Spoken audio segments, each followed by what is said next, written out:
नरमाचं करायचं काय? या नरमाचं करायचं काय?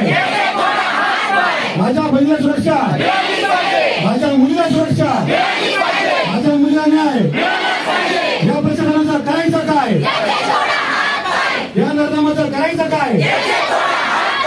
माझ्या बहिणीला सुरक्षा, माझ्या बहिणीला न्याय मिळालाच पाहिजे, बहिणीला न्याय, सुरक्षा आमच्या हक्काची, सुरक्षा आमच्या हक्काची, सुरक्षा आमच्या हक्काची, माझ्या बहिणीला न्याय, माझ्या मुलीला न्याय, दोषीवर कारवाई,